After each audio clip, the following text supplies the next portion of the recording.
Savoring the slow life when you're living in an expensive, fast-paced world?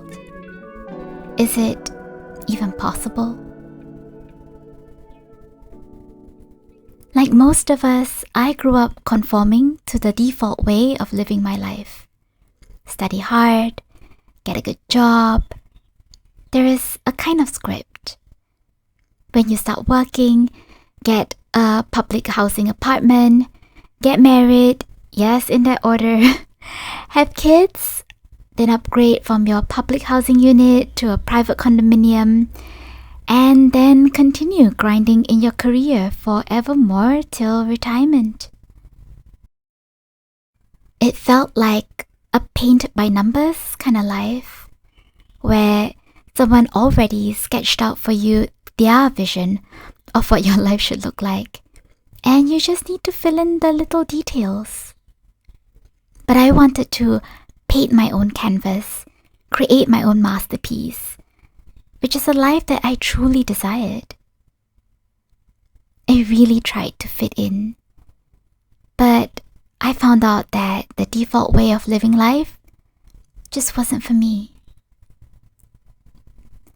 After I left my first full-time job, I started freelancing. I love the flexibility and freedom.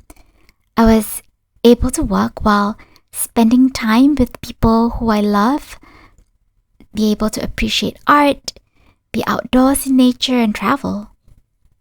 It was amazing. But alongside all that wonderfulness, I've always carried a big, humongous, gigantic anxiety about my personal finances. Is the slow way of life financially sustainable? How do I afford housing, let alone retirement? It did cross my mind to live somewhere else that has a much lower cost of living. But this is where my friends and family are. I also love how diverse and multicultural the city is.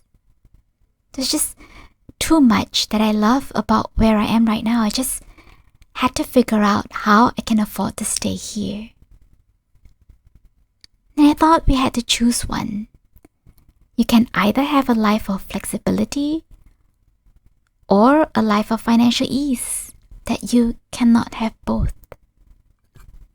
Sometime in 2013, I found blogs sharing about how different people manage their personal finances to create a life that they desired. It was so inspiring. I tried to implement some of those strategies.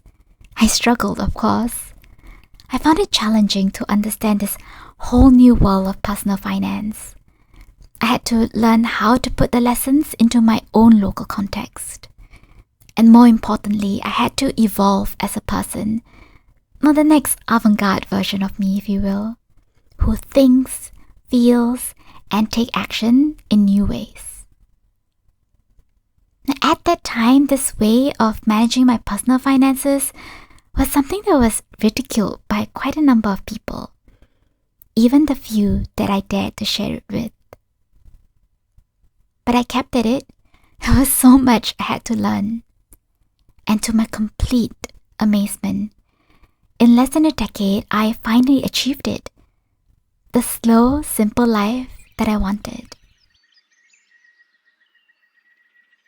Some of you might call it by a different name, such as Lean FIRE, which stands for Lean Financial Independence Retire Early. But for me, it just means being able to savor the slow life even while living in one of the most expensive, fast-paced cities in the world. I'm really grateful for where I am right now, and I know it's made possible by the hard work of the previous generations and social structures. Even knowing that, I believe that there is still so much that we can do to create our greatest masterpiece, which is a life that we love. I created Thrive and Guard as a space for women like me and you to work to attain financial ease, be energized by our personal strengths, and claim the slow life that we truly desire. What's possible for you?